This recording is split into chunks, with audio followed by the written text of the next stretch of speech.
And we are in time for Stories of Great Christians. We've been listening to yesterday's 8th chapter.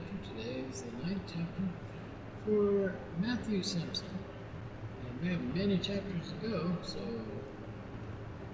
put your hat on. And offer a chair for a friend and a cup of coffee. Sit down together, take a listen, tell us what you think. These are great, inspiring stories. I think you're going to enjoy them as we continue on through the month. Alright, well, without further ado, let's get to chapter 9. Here we go.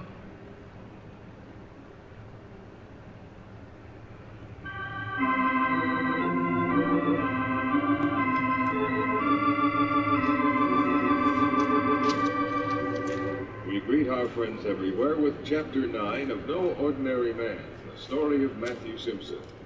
This is another in the series, Stories of Great Christians, brought to you by the Moody Bible Institute of Chicago.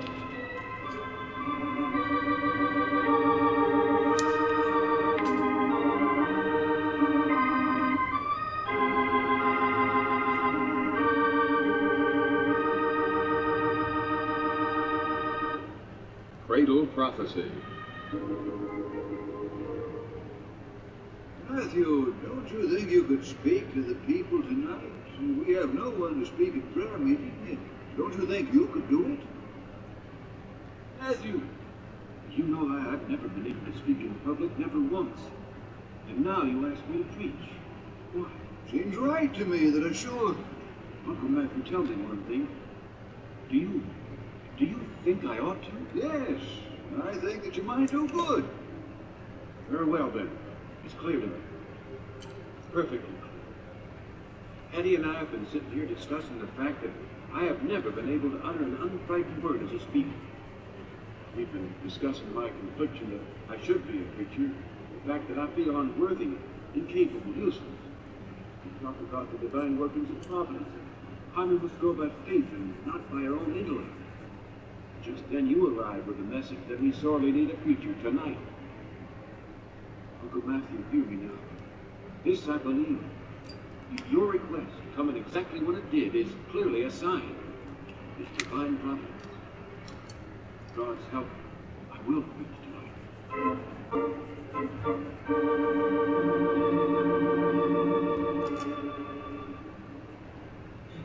Dear friends, as you know, I'm here tonight to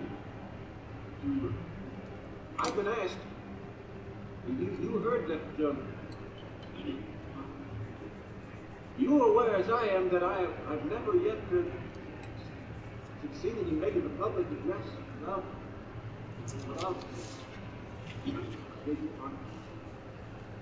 I'm going to ask you to bow your head with me as I pray. Dear Heavenly Father, I turn myself over to you and ask that you give me the strength and the courage and the humble ability to preach to these people, see? Without thy help, I am not.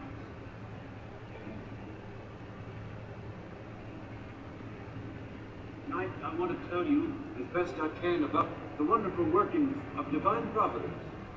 The farmer at his plow, the schoolboy at play, the workman at his bench. Every man is watched over and guided. As I talk to you tonight, yes, as I preach to you, I beg you to believe as I do in this blessed divine providence. God works in a marvelous way.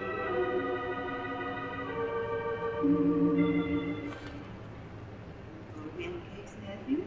No, thank you. Old Hawkins ought to see me through till lunchtime. Preaching that sermon last night, I affected your appetite this morning. No, but don't forget, I was too nervous to eat any supper. I know. I've waited till now to tell you so. How wonderful your word. It wasn't me. I did nothing. It was the Lord and only the Lord that enabled me to get up on that podium and preach. People thought you were inspired, Matt. They all thought so. Every single one of them. I think word must have gotten around that old tongue-tied Simpson was going to preach. Anyway, the meeting house was crowded, I know that. Many had to stand. Oh, Matt, the words seemed to just flow from me. Afraid of people, huh? Afraid, Matt? Whatever do you mean, son? Well, many of them insisted I'd preach to them again. I was supposed to keep on preaching. And what's worst of all, Yes? they asked me to take on another Bible class. A female Bible class. Oh, Matt, what did you tell them? I told them, if it be the will of the Lord, I pray Him to enable me to perform my duty.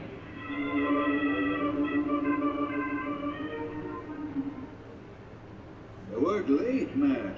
Yes, sir. Another sermon? Not a sermon. Folks love to hear you. You have the gift. Not I. The Lord. You preach well. Not always. I feel that sometimes the Lord's very close to me, that I can preach easily, effectively, with liberty and ease. Yes. I think God is with me, and I thank Him for His witness. But the other times? The other times, you've heard me. Just last Thursday was an example. It seemed to be like you were in the old days. Searched for words, but they wouldn't come. I stood there like a ninny with a yammer. When that happens, Uncle Matt, then I condemn myself. Condemn yourself? Why? Because I feel that then it is I who am lacking in faith. I who do not take and use the power of prayer. But you continue to accept invitations to preach. I must, I will. Thank God for the awakening energy of the Holy Spirit. All of us are beset by misgivings from time to time. And as these days turn into weeks and weeks into months, you are growing in powers of preaching. Do you think so, Uncle? I know so. So do the townspeople, Matt. I have proof if you need it. Proof what? I came to your room just now to bring you a message. The Temperance Society wants you to preach the sermon at their big annual end-of-the-year meeting. You want me? Yes, you. It's an important affair, Matt. The whole town will be there. Will you accept? Well, yes. Good. Oh, one other thing. As a good Methodist, I'm sure you'll be pleased to know this. The big temperance meeting where you'll preach will be held Where? in the Presbyterian Church.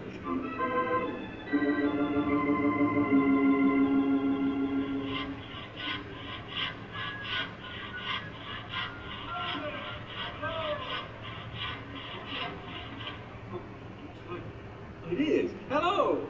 So there you are, sitting half the town over looking for you. I've been right here in the backyard all the time. They said you were at the printing office. I went there, and they told me you were at your uncle's school, and he told me you were at the mill, and they told me since it was springtime you might be up the bend of the river fishing. And then I was fortunate enough to run into your lovely and charming sister Hetty, and she told me you were mending the back fence. And here I am, Professor Elliot, doing just that. I'm sure glad to see you. And I'm glad to see you. It's been close to 4 years since I last clapped my eyes on you. You need any help there? No, thanks. I'm just about done. It's easy to see you're a better preacher. I'm not so sure. Now, let's go sit under that apple tree. Someday. Now then, the apple tree. It is good to stretch out like this on a spring day. You've done much since last night. In a worldly sense, perhaps, yes. How do you get from the doctor? Here, now. Do you have patience? No. This is the first time I've taken off in about a month. How can I? Oh, all work and no play, you know. No, but there's so much to do. You bar all the time. Your uncle tells me the people down at the meeting house voted you a license to exhort. So while I wasn't there. Nevertheless, you're a lay exhorter now, and that's a fact. Oh, so. How do you do it all, man? Doctoring, lay exhorter, and preaching week in, week out. You still work now and then at your family's reed factory. You help your uncle in his school. You teach Sunday school, 2 classes, and Bible school. Matt, did it ever occur to you you might be spreading yourself a little too thin?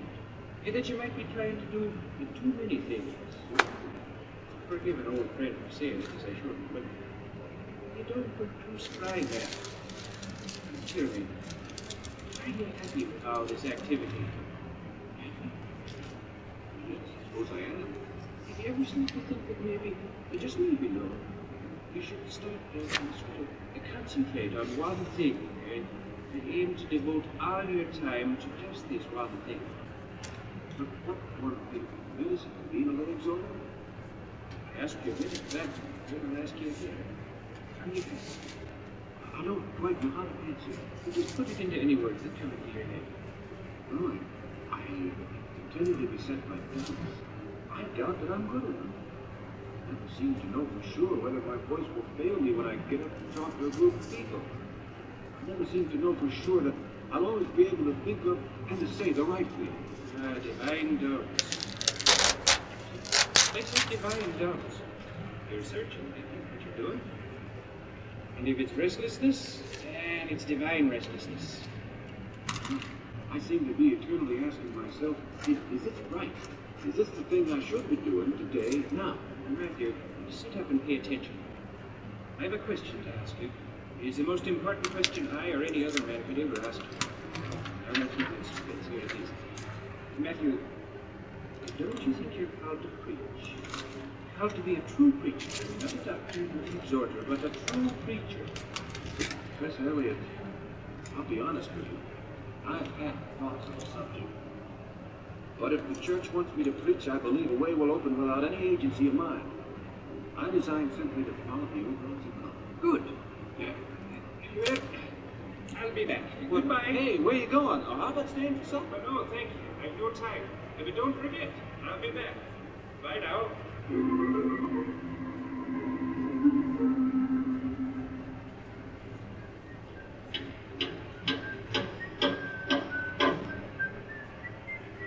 Is that all you ever do these days is fix that fence? Professor Elliot, I thought I had fixed it, but maybe Simpson now had other ideas. That should keep her out for a while anyway. You keep your word. Eh? You said you'd be back, and here you are. 3 weeks to the day. I've been attending the quarterly conference of the Methodists in our neck of the woods. Oh? You'll be getting a formal fancy letter by the post containing the news. But in the meantime, I couldn't resist riding past here to tell you myself in person. It's happened, Ned. From now on, instead of repairing wooden fences, you'll be repairing spiritual fences. They've gone ahead and done it. The quarterly conference has gone ahead and granted you license. And you've been admitted, on trial of course, to the Pittsburgh Annual Conference as a preacher. But you know what? It's not Dr. Simpson anymore. It's Preacher Simpson. Congratulations, and may God bless you, Matt. God has work for you to do. Say it as I've said it many times, I'll say it again. Matt, you've always been a child of Providence.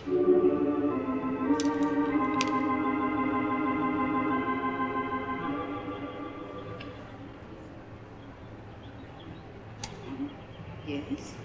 Are you resting? Just sit here and rocking.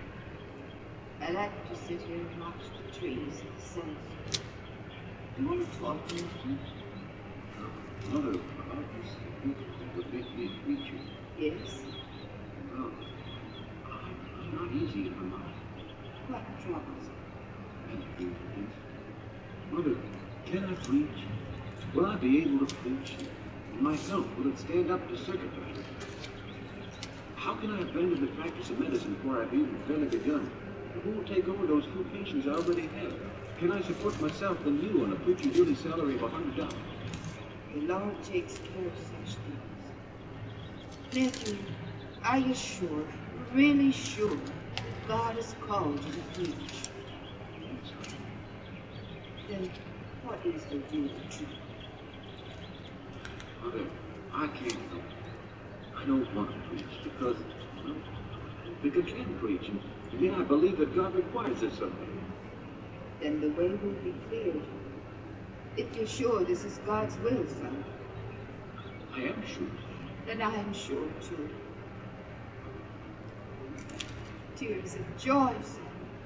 Tears of gratefulness.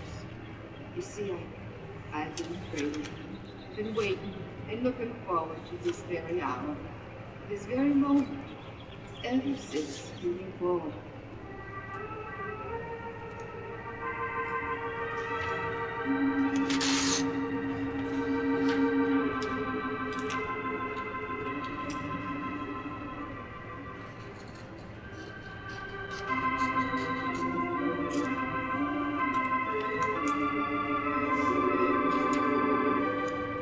And so we conclude Chapter 9 of No Ordinary Man, the story of Matthew Simpson. This is another in the series, Stories of Great Christians, which come to you transcribed from the Moody Bible Institute of Chicago.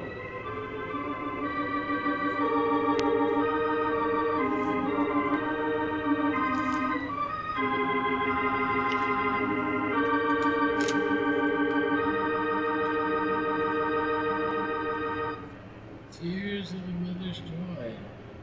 That was what he was destined to do. And I hope you come back next week to hear chapters 10 and 11. Hope you've been enjoying this presentation. And until next time, may the Lord bless and keep you. If you have any questions, let us know. If you need prayer, let us know that too. And don't forget, we're here almost every single day. That means you should be too. So invite a friend over. Hit subscribe. Next thing, bye.